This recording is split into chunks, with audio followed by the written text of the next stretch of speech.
Por dentro da questão.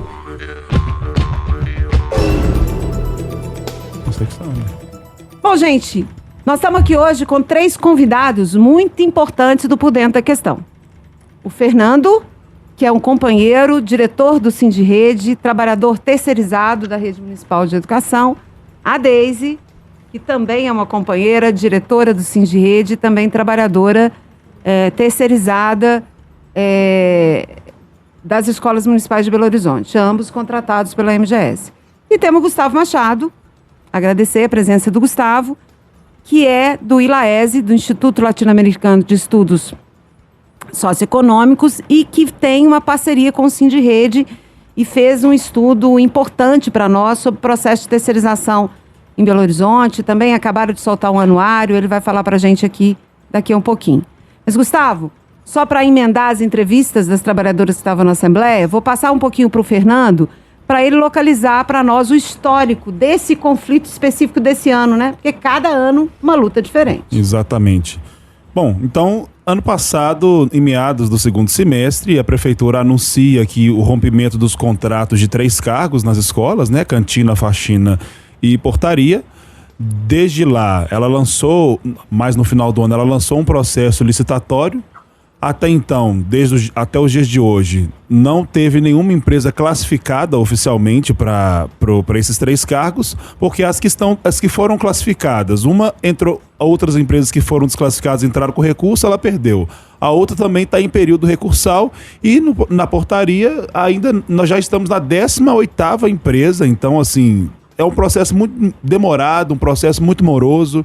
Para os apoios à Educando, por exemplo, a secretária prometeu que iria migrar parte da galera para OSCs, né? Em parceria com OSCs na escola, e uma outra parte ficaria na MGS por mais 6 meses. E aí ela recua nessa proposta e renova o processo com a MGS, né? Todos os apoios, 100% dos apoios com a MGS por mais 6 meses. Só que o problema é que ela acendeu ali na categoria uma expectativa de um aumento, porque ela prometeu um aumento de cerca de 28%, mas não o desconto do ticket de alimentação para quem fosse para as OSCs, né? De uma forma parcelada a princípio e depois totalmente depois de 6 meses. Só que isso não aconteceu, né? Ela renovou 100% para o apoio. Então ela plantou ali na categoria um almejo de um aumento bem significativo, robusto, que é o que a categoria merece e deseja, né? E aí ela bagunça todo esse processo, as pessoas não sabem de fato o que está acontecendo, as pessoas não sabem o que vai acontecer, não existe assim a garantia nesse processo demorado, moroso, com a volta às aulas já posta que começou hoje no dia 4, então as pessoas já nem têm mais a certeza, a garantia de tudo isso que ela prometeu, tanto para as OSC, tanto para as novas empresas no processo licitatório, de fato vai acontecer. E Deise, fala para nós aqui, qual que é o principal desafio nesse momento para os trabalhadores terceirizados? A categoria neste momento tem que ter na cabeça que nós temos que vir à luta mesmo. Nós não temos outro recurso a não ser a luta e deixar claro para a SMED e para a Prefeitura, para deixar claro aquilo que está vindo do nosso coração, né? Que está deixando a gente sem chão, porque nós estamos numa insegurança muito grande. É deixar claro quais são os objetivos, deixar claro aquilo, né, que o trabalhador tem de direito, é o respeito, né? Nós temos respeito, tem que ter respeito com essa categoria, que tem o suor, que tem o pé no chão, né, das escolas, que necessitam, né, desse ganho real. Né, que nós não estamos pedindo aquilo que não é de fato, nós estamos pedindo aquilo que realmente a categoria necessita, né? Condições de trabalho, melhores salários, valorização e o principal, o concurso. Nós queremos concurso, nós merecemos concurso, porque a cidade não anda sem o nosso trabalho. Privatização, terceirização, só piora o nosso trabalho. Então nós merecemos e precisamos concurso já, valorização e melhores salários. Fernando, o que a Assembleia votou? A Assembleia votou que depois do Carnaval, dia 23 de fevereiro, é proposto o início da greve, se até lá a Prefeitura não melhorar a proposta das condições para ambos os cargos, né? Os cargos que permanecem na MGS e os cargos que vão para outras empresas através do processo licitatório.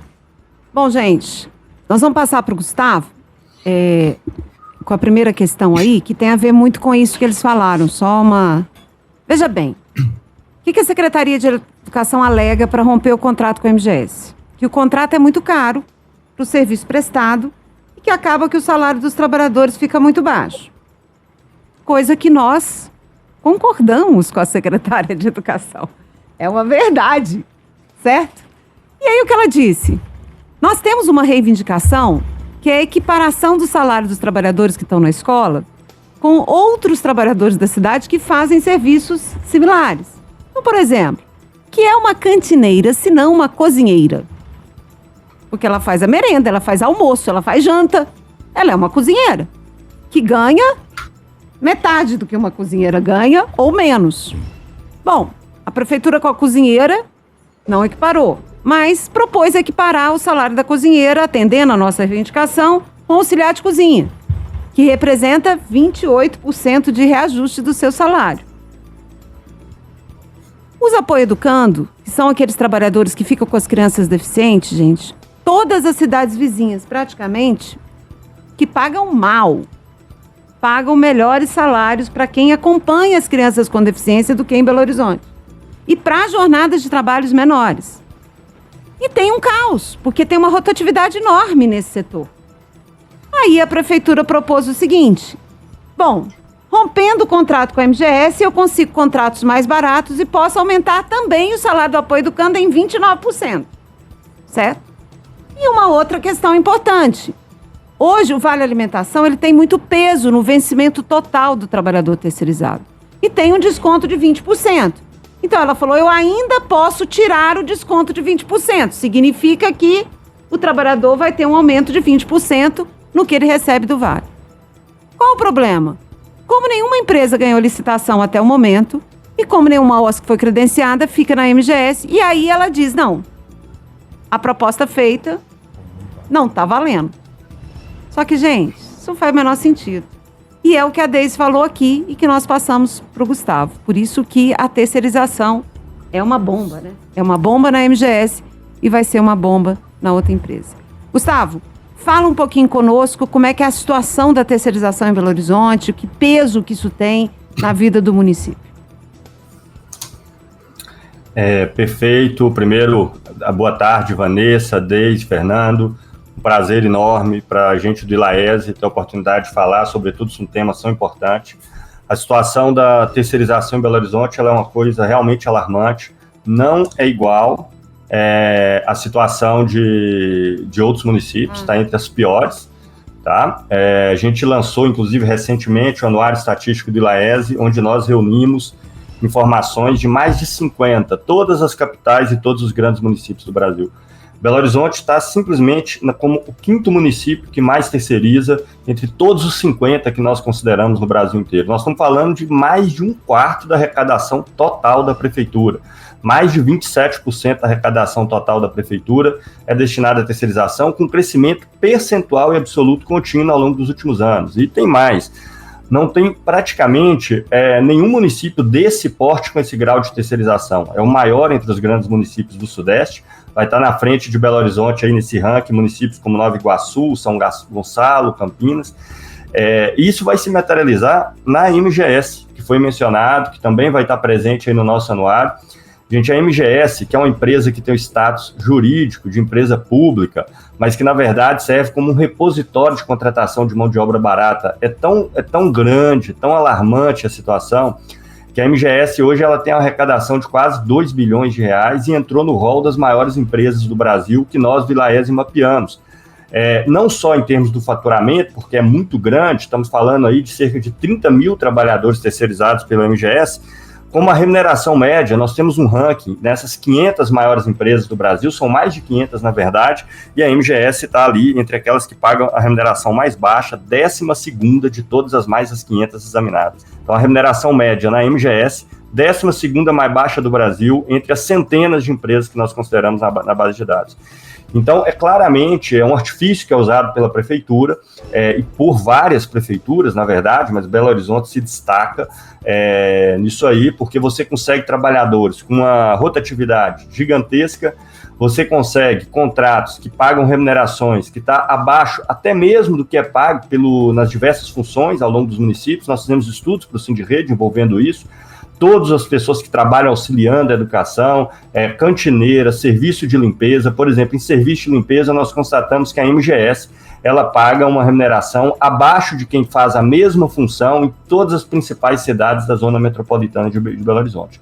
Então, a terceirização ela não só é algo utilizado no Brasil inteiro para deteriorar a situação de trabalho, para deteriorar a situação dos trabalhadores, aumentar a rotatividade, conseguir substituição em massa de trabalhadores porque não tem estabilidade de concurso, não só, mas em Belo Horizonte ela é usada numa intensidade muito maior do que outras cidades, tanto maiores quanto menores, e exaure, né, mais de 1/4 do orçamento do município, com hoje uma contratação em massa de trabalhadores terceirizados, tendo a MGS aí se destacando como uma das empresas de remuneração mais baixa em mais de centenas que nós examinamos. Gustavo, eu queria te fazer uma pergunta, porque quando a gente apresenta esses dados para a prefeitura, ela não nega os dados, mas ela apresenta várias contrarrazões, né? Ela possivelmente deve apresentar essas contrarrazões de qual que é a justificativa dessa terceirização em massa na cidade, sobretudo na educação. Então, quais são as contrarrazões que já apareceram vindo do Executivo para justificar esse aumento avassalador da terceirização aqui na nossa cidade? As justificativas a prefeitura sempre vai inventar, né, as mais diversas, mas em caso de Belo Horizonte, até essas justificativas, elas literalmente não se justificam. Para a gente ter uma ideia, Belo Horizonte é uma capital muito privilegiada. Nós estamos falando da capital de um estado como Minas Gerais, que é um dos principais estados do Brasil, com quase 1.000 municípios, com sede de empresas espalhadas por Minas Gerais inteira, que é em Belo Horizonte. Então, a arrecadação da Prefeitura de Belo Horizonte ela é crescente, desde 2018, muito acima da inflação, mas muito acima da inflação. A Prefeitura realiza superávites, né? Ou seja, todos os anos ela tem espaço no orçamento, ela nem consegue gastar todo o recurso do orçamento. Então, a terceirização é uma medida consciente da Prefeitura de Belo Horizonte. Ela utiliza isso aí literalmente para poder enxugar as despesas com o pessoal no município. Aliás, esse é outro ponto que Belo Horizonte vai aparecer nos rankings do ILAES, as coisas se combinam literalmente, né?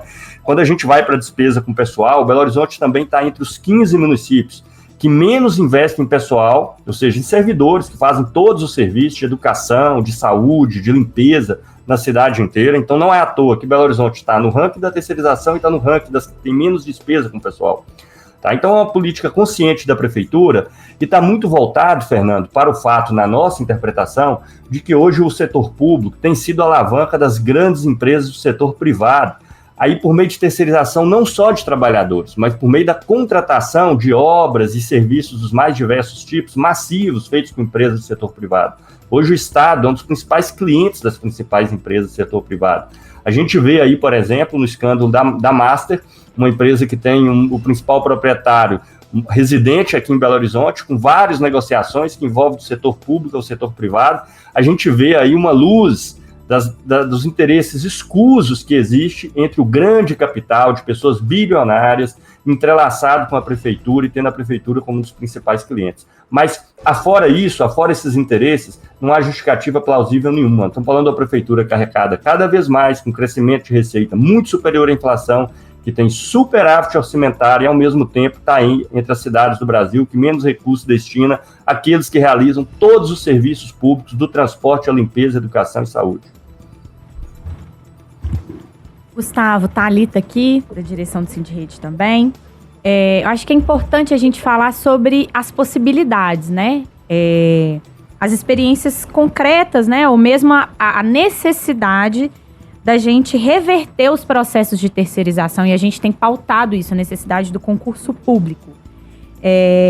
Quais são as alternativas que a gente pode construir no sentido de reversão dessa terceirização? Como a gente precisa organizar a estrutura administrativa do Estado, especialmente na educação. E os modelos de gestão pública, né, que é possível para a gente poder fazer essa reversão da terceirização e construir aí um concurso público para ampliar a qualidade da educação, porque só isso que vai fazer com que a gente possa construir uma educação de qualidade.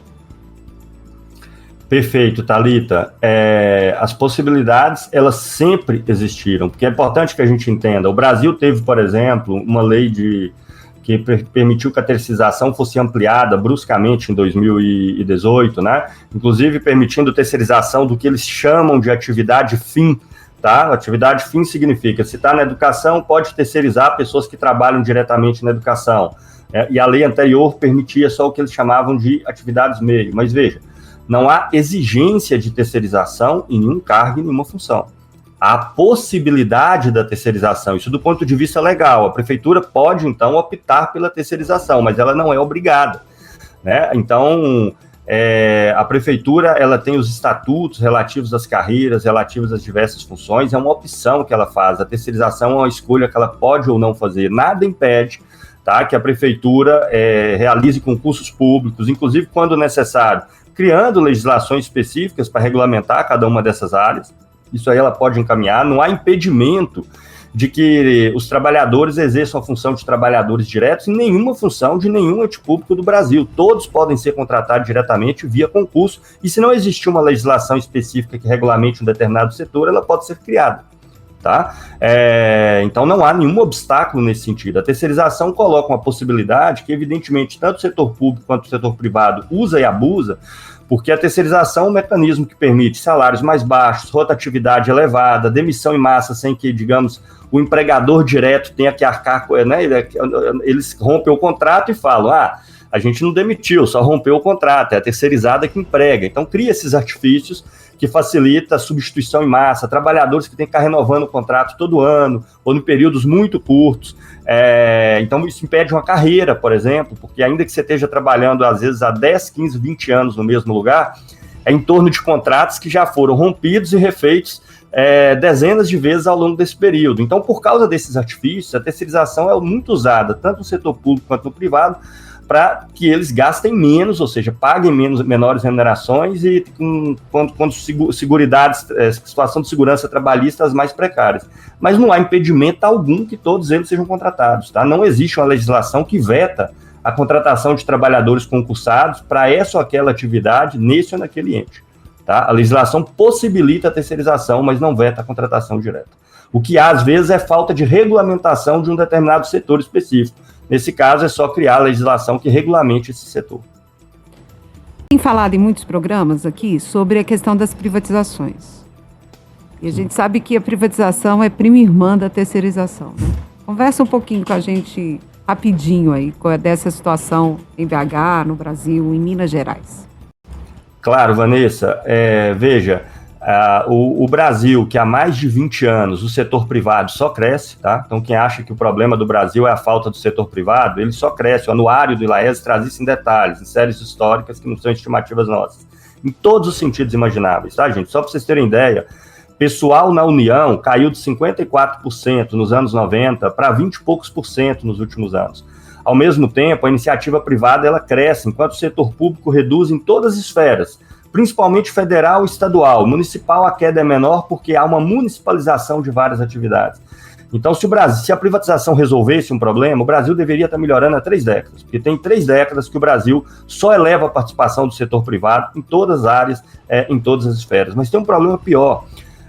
A gente vive um cenário que o Brasil ele vem, por assim dizer, se desmatelando estruturalmente, onde tem novas áreas, novas tecnologias surgindo, que os grandes empresários brasileiros não querem colocar o dinheiro deles lá porque não tem domínio técnico, porque envolve somas massivas de recursos que eles não estão dispostos a arriscar. Então, o que eles preferem fazer? Além de investir criando novos empregos, empresas novas, indústrias novas, em tecnologias novas, eles preferem comprar o que já existe e está garantido. Então, além de investir, por exemplo, em inteligência artificial, que é uma área nova que está surgindo e que nós pagamos e consumimos, mas vem tudo de fora do Brasil, eles preferem comprar os Correios, principalmente agora que o setor vai se tornando potencialmente mais lucrativo, né? Porque com todas as entregas à distância, as Amazon, o Mercado Livre que a gente vê aí todos os dias, prefere comprar os Correios, prefere comprar as empresas de energia, depois que o dinheiro público já foi usado para construir as hidrelétricas e outras vias de fornecimento. Então, o dinheiro público, a gente constrói as hidrelétricas, depois é o setor privado e compra aquilo, porque aquilo é lucro garantido. Então, já tem 3 décadas, tá? Que com raríssimas exceções, vai ter uma coisinha ali, outra colar, o lucro que eles obtêm no setor privado não é usado para gerar novos empregos, para fazer com que o Brasil entre em setores novos no interior da economia, aumentando emprego, qualificação, pesquisa, desenvolvimento, nada disso. É comprar o que já existe. E como é que você compra o que já existe? O Estado constrói, e constrói com dinheiro público, e depois a iniciativa privada passa a gerir, passa a operar e ganhar um lucro certo e garantido no próximo período. É isso que tem acontecido no Brasil também, tem 3 décadas, mas às vezes se intensifica mais, se intensifica menos, e agora uma nova intensificação com novos setores como os Correios, também fornecimento de trabalhadores terceirizados, como a gente vê a MGS agora aí no bastião das 500 maiores empresas do Brasil, como a forma da iniciativa privada ganhar muito recurso sem produzir 1 centímetro a mais de emprego e desenvolvimento para o Brasil. Bom, e a gente não podia deixar de lembrar aqui, gente, da greve dos garis, né? Que, na verdade, foi um problema similar. Até uma década atrás, mais ou menos, era um serviço feito por uma empresa pública, a SLU. Então, tem um processo de privatização. E veja, gente, os garis fizeram greve porque tinha um gari a menos em cada caminhão, devia ser 4, só tinha 3.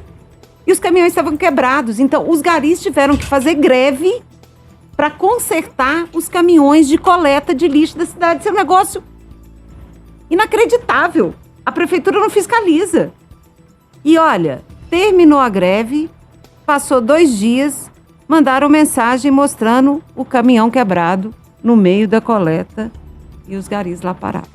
Bom, a gente agradece muito a presença do Gustavo. Nosso tempo está acabando, Gustavo. Fala rapidinho, quem quiser adquirir o anuário, como é que faz?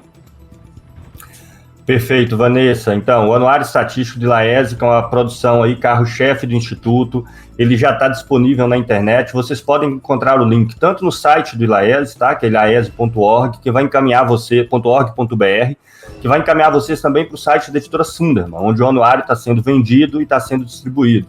Aqui em Belo Horizonte nós temos sede do Laese também, estamos com centenas de exemplares, então você pode nos contactar através do WhatsApp disponível no site do Laese para fazer entregas mais rápidas e etc. A gente aqui em Belo Horizonte também pode em maior quantidade. E também a Livraria Popular em Contagem tem um grande acervo, vocês vão encontrar aí também pela internet, nas redes sociais, e pode fazer a entrega rápida para quem interessar.